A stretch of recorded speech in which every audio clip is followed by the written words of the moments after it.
voix. Si tu me qui mi balé Tony Sato.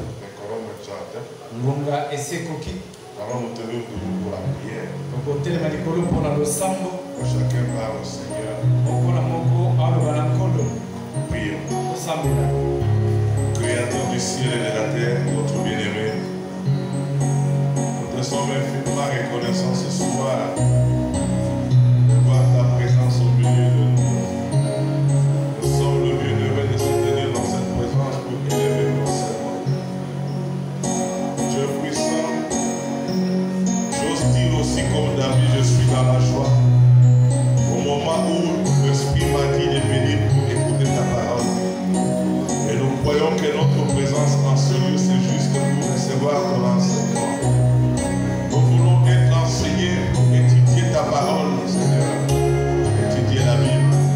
Mais nous voulons que tu nous enseignes, parce que quand tu enseignes, tu nous laisses découvrir des choses très profondes et nous en recevons plus de la révélation de ta part. Seigneur, parle-moi dans mon âme et dans mon cœur pour que la joie soit totale. Père de miséricorde, avant que nous t'offrons, pardonne nos péchés, pardonne nos erreurs et nos fautes. Regarde-nous à travers le sang qui a coulé ce jour-là sous le bois du calvaire. Dieu, ne nous délaisse pas. Souviens-toi de nous en ce moment. Nous aimerons que tu nous aides. Nous aimerons que tu nous assistes. Du début jusqu'à la fin. Où est le prédicateur du jour? Où est nous aussi? Même les frères qui pourront le traduire. Seigneur, nous voulons tous être conduits par ton cher Saint-Esprit.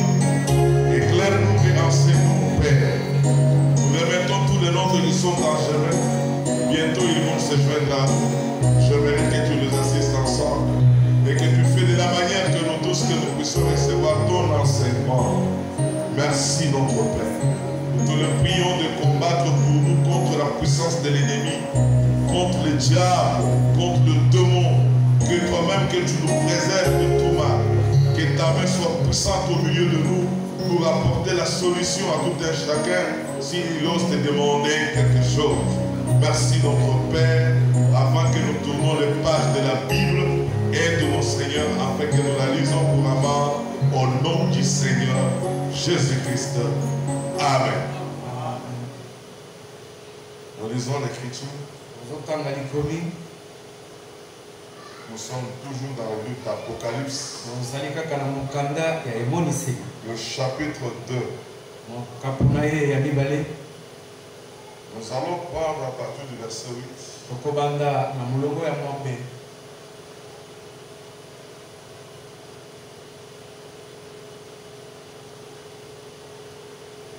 8. Écrit à l'ange de l'église de Smyrne. Voici ce que dit le premier et le dernier. Celui qui était mort et qui est revenu à la vie. Je connais ton affliction et ta pauvreté. Bien que tu sois riche, et les calomnies de la part de ceux qui se disaient juifs, et ne le sont pas, mais qui sont une synagogue de Satan. Ne crains pas ce que tu vas souffrir. Voici le diable jettera quelques-uns d'entre vous en prison, afin que vous soyez éprouvés et vous aurez une tribulation de 10 jours.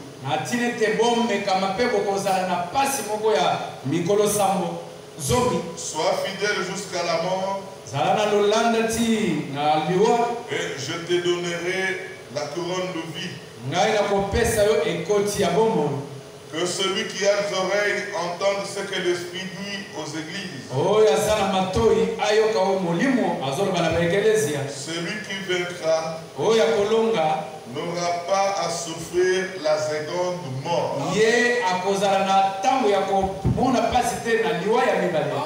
Que Que Dieu bénisse la lecture de sa parole. Asseyons-nous. Prions courtement que chacun présente son problème à Dieu. Dieu Tout-Puissant, nous inclinons nos têtes en signe d'adoration, en signe d'humilité, Père, parce que nous savons que nous-mêmes, nous n'en pouvons rien. Te demandons, Dieu, de nous aider de plus à travers ta parole qui sera apportée pour que nous écoutions et comprenions comme tes disciples l'ont compris dans leur temps. Parce qu'aujourd'hui, nous ne sommes pas enseignés par un homme, mais par toi-même, Seigneur, par le Saint-Esprit. C'est pourquoi aide-nous que nous écoutions convenablement. Aide-nous que nous recevons la révélation. Aide-nous, Seigneur, qu'on soit instruits. Bénis le frère qui nous parlera et son interprète. Seigneur, souviens-toi de nos différents problèmes que nous avions. Nous te les transmettons. Que tu puisses prendre soin de nous aider pendant cette saison sèche. Nous voulons que toi seul, que tu sois notre rempart et notre conducteur, et sois le pourvoyeur de toute situation qui peut nous arriver. Défends ta cause à nous et défends-nous, Père. Combat contre le diable et contre l'ennemi. Bénis le travail que tes enfants sont en train de faire. Dieu, tu nous as appelés à travailler parce que Frère Branham l'a dit plus clairement que le croyant, c'est celui qui aime le travail. C'est ainsi que je te demande de mettre ta main sur le travail de chaque frère et de chaque sœur. De les aider le plus, oh Dieu, pour que la grande bénédiction aussi matérielle se laisse manifester. Dieu, souviens-toi de malades qui sont au milieu de nous, dont la guérison divine, et pourvois aux besoins de tous les saints dans cette assemblée, au nom puissant du Seigneur Jésus-Christ. Amen. Amen. Que Dieu bénisse. Nous avions souhaité qu'on puisse être nombreux. Mais nous voyons toujours que les gens n'arrivent pas à comprendre. Il faut travailler pour l'œuvre. Il faut travailler. Nous devons nous battre pour l'œuvre. C'est pourquoi le Seigneur louera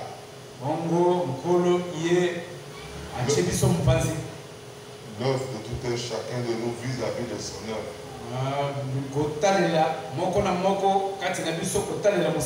Et quand vous travaillez, Dieu est en train de voir le travail que vous faites. Mais vous devez persévérer tout en gardant la foi. Dans l'hébreu, on dit persévérer, mais tout en accomplissant la volonté de Dieu. Pour que vous recevez ce que lui vous a promis. La persévérance, le zèle. Amen. Et nous ne pouvons jamais oublier à détecter toujours de faux enseignements.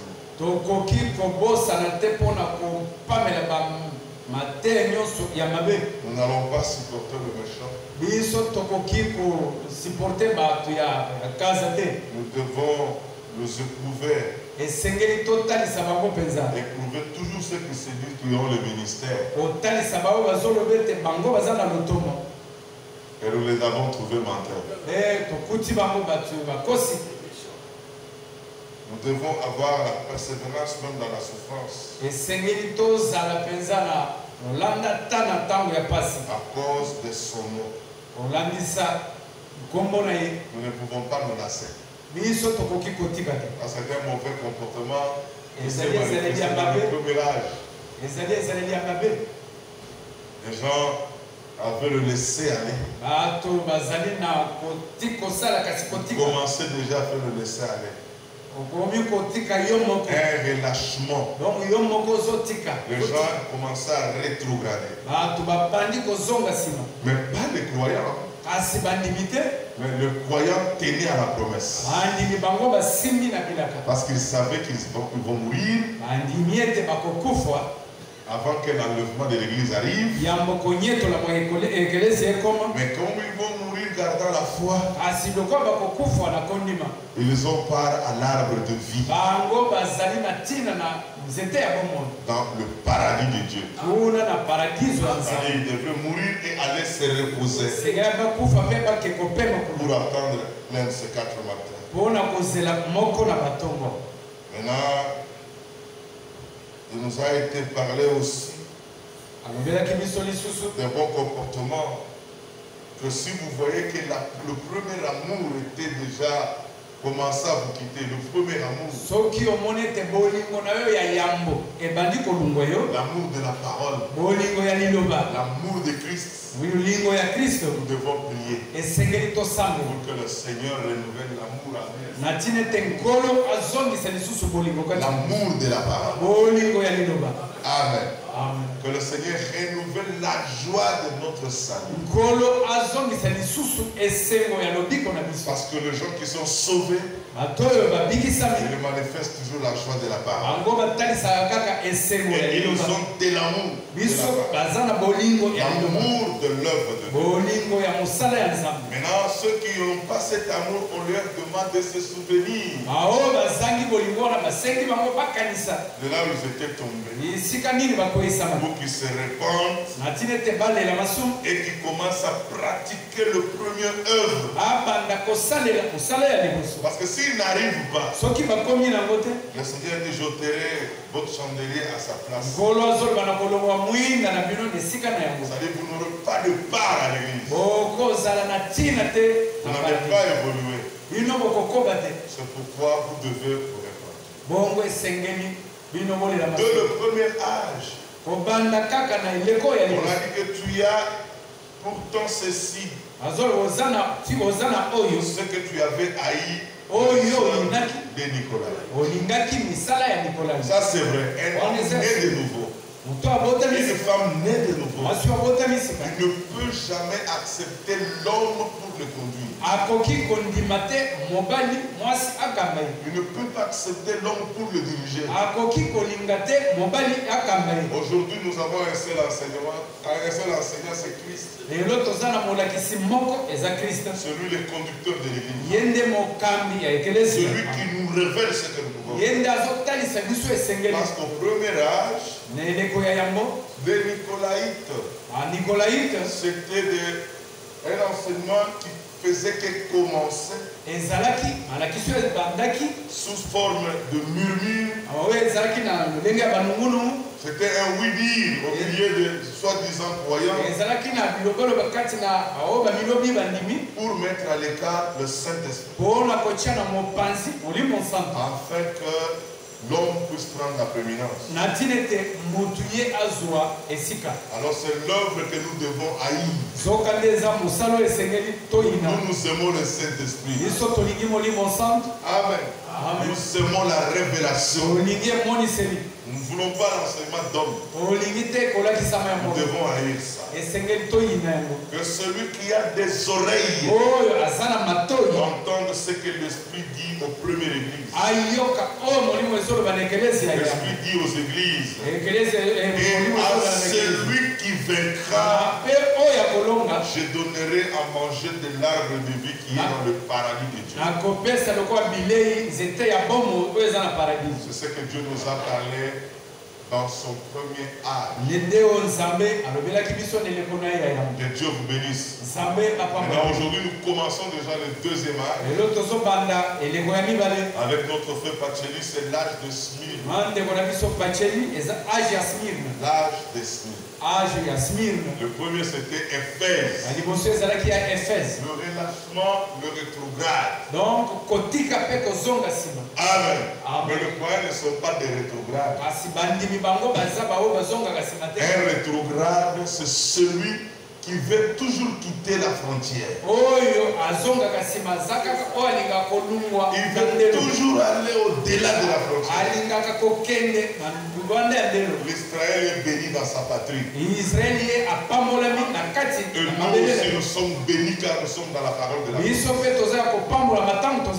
Que Dieu vous bénisse. La victoire est dans le sang. Alléluia.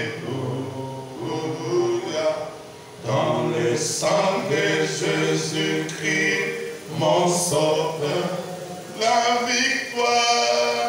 victoire est dans le sang. Alléluia. Amen. À Jésus la gloire, à lui l'honneur. Oh, l'agneau gloire. Gloire, puissance.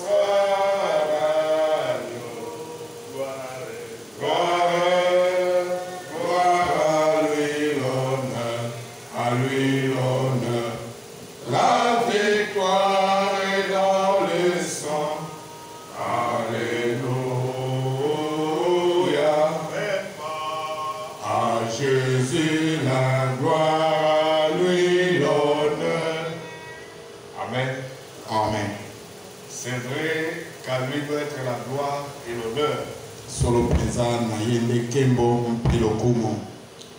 C'est la raison pour laquelle nous sommes ici ce soir. Pour lui rendre encore la gloire et l'honneur. Amen. Amen. On a vu dans l'âge d'Éphèse qu'il y avait un relâchement. Et fait pendant les comportements qu'il y a dans toutes ces églises ici.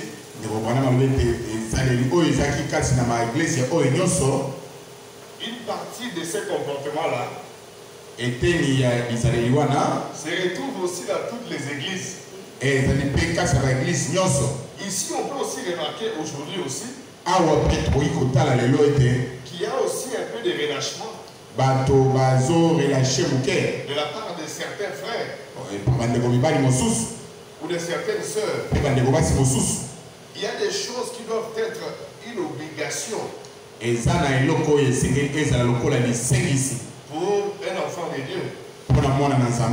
Par exemple, venir au kids. Lorsqu'il faut aller à l'église, il faut que ça soit une obligation. Lorsqu'il fait 15h30, peu importe ce que vous faites, c'est une obligation divine. D'arrêter tout ce que vous faites et d'aller à l'église. C'est comme la prière. Vous ne pouvez jamais vous fatiguer de prier. Non, aujourd'hui je suis fatigué, je ne prierai pas. On te dit qu'il faut prier sans cesse. C'est à cela que nous sommes appelés. Frère Franck est encore revenu sur les versets que nous parlons souvent ici. Dans Deutéronome, là où il est écrit, écoute Israël, tu aimeras l'Éternel ton Dieu de tout ton cœur. Amen. Amen. De toute ton âme et de toute ta force. Frère Franck est revenu encore sur ça. Nous sommes appelés à aimer l'Éternel notre Dieu de tout notre cœur. Amen. Amen. De toute notre âme et de toute notre force. Et frère Franck revient avec ces versets dans le Nouveau Testament. Lorsque Jésus-Christ a récité les mêmes versets dans le Nouveau Testament, il ajoute de toute ta pensée. Dans l'Ancien Testament, Il était dit seulement de tout ton cœur, de toute ton âme et de toute ta force. Mais Jésus-Christ répétant les mêmes versets dans le Nouveau Testament, il dit de tout ton cœur, de toute ton âme, et puis il dit de toutes tes pensées. Amen. Amen. Dans toutes nos pensées, on doit seulement d'abord penser à Christ. Et ensuite, tu ajoutes de toute ta force. C'est à cela que nous sommes appelés. Nous sommes en train de faire une étude importante. Il faut toujours être là pour apprendre.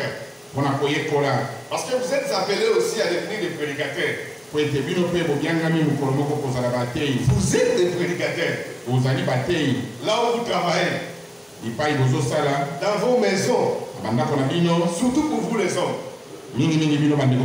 Mais il faut venir et puis assimiler. Mais lorsque vous ne venez pas, vous perdez. Donc la présence à l'église, c'est une obligation. Frère Branham explique, il dit même s'il faut s'absenter du travail. Amen. Nos frères, les musulmans, et ils ferment même leur travail. Quand il a une boutique, il a une maison. Quand il est l'heure de prier, il ferme la boutique. Il ferme son activité. Et c'est comme ça qu'à la prière. Nous aussi, même s'il faut abandonner le travail pour venir au culte, il faut le faire par moment. Parce que le travail, c'est pour la nourriture de la chair. C'est pour la nourriture du corps. Mais souvenez-vous, Jésus a dit l'homme ne va pas de pain seulement,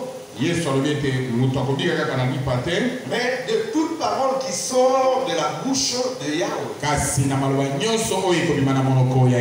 Amen. Amen. Et Jésus a dit ma nourriture. Ma nourriture, c'est de faire la volonté de celui qui m'a envoyé et d'accomplir son œuvre. C'est ça aussi notre nourriture. Donc nous sommes appelés à venir à l'église.